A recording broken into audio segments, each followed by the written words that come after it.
కృష్ణారావు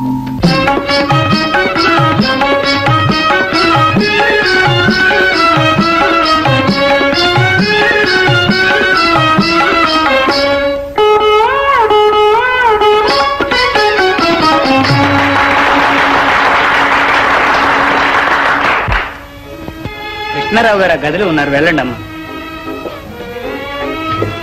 రాధా రాధా, నిజం చెబుతున్నాను, ఇవాళ నువ్వు కన్నుల పండుగగా ఉన్నావు.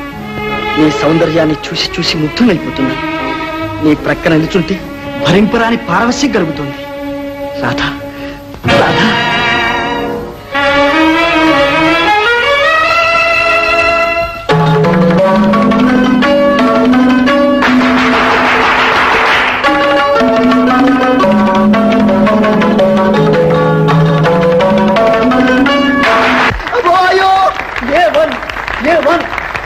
ఏమిటి బాబాయ్, చెల్ల ఎలా వెళ్ళింది?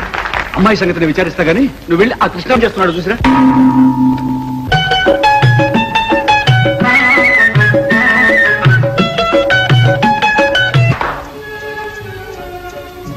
రాధాదేవి. రావుజీ, ఏమిటిది? మీకేమన్నా మతిపోయిందా? మీరేమనుకున్నా సరే, మీకోసం ఎన్నో తీయని కలలు కన్నాను. ఒక్క కల నిజం కాకపోతే నేను మించలేదు. మిమ్మల్ని గాఢంగా ప్రేమిస్తున్నాను, ప్రమాణం చేసి చెబుతున్నాను కూడా. చాలండి, మీ ప్రమాణాలు ప్రతిజ్ఞలు స్త్రీలను వంచడానికేనా అండి? ఇదేనా మీ చదువుల సారం? ఇదేనా మీ సంస్కారం? ఇదేనా మీ వంటి విద్యావంతులు చేయవలసిన ఘనకార్యం? అయితే మరి ఇన్నాళ్ళు ఎంతో హుషారు చూపించి నాకెందుకు ఆశ పెట్టారు? ఆశ పెట్టానా? మీ దురాశ నుంచి తప్పించుకోవడానికి ప్రయాసపడ్డానా? ఉద్దేశం లేదన్నమాట. లేకే, మీ పాట మీకు ఒప్పగించటం ఒకటే ఉద్దేశం. నేను ఆఫీసులో అడుగు పెట్టగానే నాకు నీతులు చెప్పారే, మీరేమిటో మీ మనో నిగ్రహాలేమిటో ఆ మాత్రం తెలుసుకోలేననుకున్నారా? ఆడవాళ్ళనగానే అంత అలుసు అండి. ఐఎమ్ సారీ, నన్ను పరీక్షించడానికి నాటకం ఆడారన్నమాట. అయ్యా మహల్తో సారీ, మీ మనో నిగ్రహం ఇంత వికారంగా తేలినందుకు. థ్యాంక్స్. ఆగండి, మీ మగవాళ్ళంతా ఒకే బళ్ళలోనే చదివారా? మీ బుద్ధులంతా ఒకేలాగున్నాయి. చూడండి. ఏమిటండి ఇది? నేను ఎవరనుకున్నారో ఏమో, మిమ్మల్ని విడిచిపెట్టమని మీ బావగారు ఇచ్చి వెళ్లారు. ఈ డబ్బు ఆయన ముఖాన పారేసి నిజం చెప్పండి. ఇంత గొడవ జరుగుతుందని అనుకోలేదు, నన్ను క్షమించండి.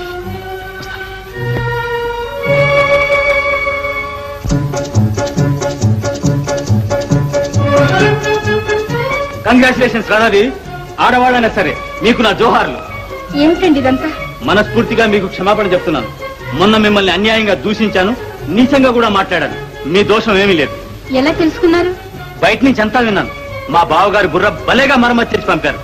మీలాంటి యువతీమణి ఒక్కరుంటే చాలు, దేశం బాగుపడుతుంది. మీరు నాకు నచ్చారు. థ్యాంక్స్, మీరు నాకు నచ్చారు. థ్యాంక్స్. జై హింద్.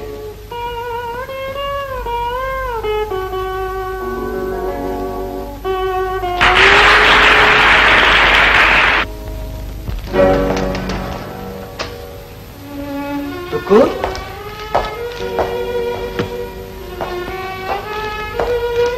రుక్కు,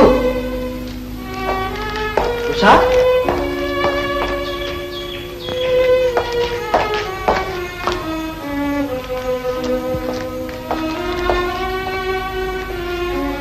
రుక్కు, రుక్కు, రుక్కు,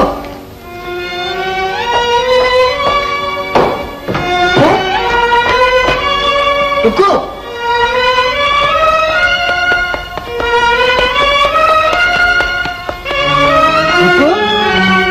రుక్కు, రుక్కు, రుక్కు, రుక్కు.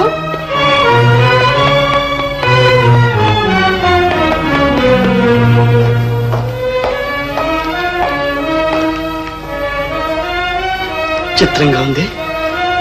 ఎక్కడికి పోయినట్టు?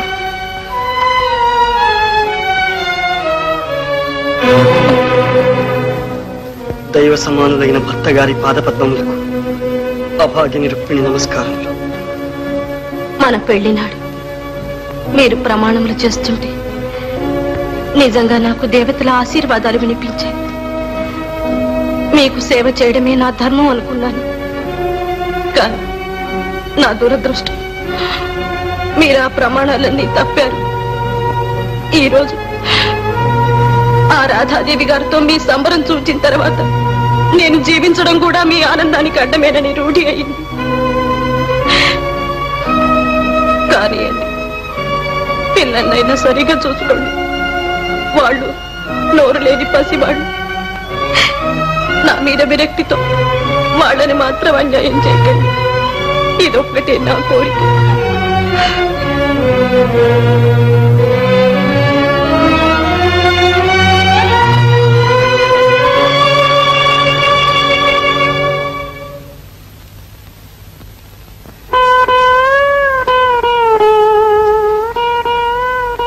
నీకేం భయం లేదు రుక్మిణి, మేమున్నాంగా. అవునమ్మా, మేమున్నాంగా. విని విని విని బాబాయ్ ప్లాను బ్రహ్మాస్త్రంలా పనిచేసింది.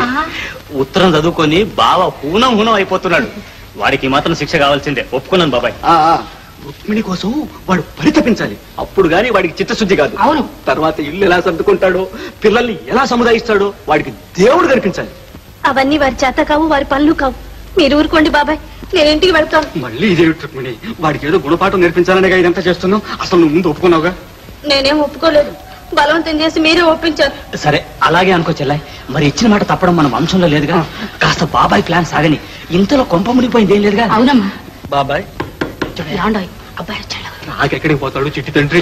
రుక్మిణి నా పరువు కాపాడాలమ్మా. బాబాయ్ వాడు నా గురించి అడిగితే ఊరు వెళ్ళిపోయాడు. వాడి గ్రాండ్ ఫాదర్ గా చెప్తాను, నువ్వు రావే.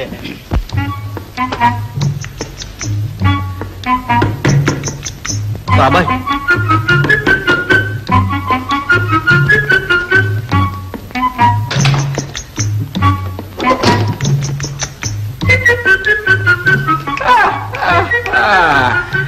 ఎరా పిచ్చాయి, ఇప్పుడు వచ్చావు? నిద్ర పట్ల కాదు బాబాయ్, రుక్మిణి ఇక్కడికి వచ్చిందేమో అని. సరే సరే, ఇంట్లో లేదు. ఇందాకేదో విచారంగా ఉంటే పోయి ఓదార్చి వచ్చానే. నిన్నే లేవలే. అబ్బాయి ఏమిటండి, ఉండండి. అది కాదే, లేడే ఇప్పుడు ఇంట్లో లేదట. అదేమిటి, ప్రతాప్ ఊరికెళ్ళగానే పిల్లలకు అన్నం పెట్టి వాళ్ళని నిద్రపుచ్చింది. నేను ఇప్పుడేగా వచ్చాను. నువ్వెంతసేపటికి రాకపోతే ఆ వంటగదిలో కొనుక్కుతుందేమో. చూద్దాం పద నాయనా. చూశానత్తయ్య, ఎక్కడా లేదు. నీ మొఖం నువ్వు ఏం చూసావో ఏమిటో. పద పద. నన్ను వెళ్ళని అన్నయ్య, ఇంకా వారికి ఎందుకు ఈ శిక్ష? ఇంకా అంటావేంటే, మన చిట్టి పాప లేదు ఎండన్, అది లేచి బాగా ప్రారంభించిందంటే మనవాడు ఎలా నిభాయించుకుంటాడో చూడాలి. అందాక ఆగు చెల్లాయి, నీకు పుణ్యం ఉంటుంది. ఆశ్చర్యంగా ఉంది.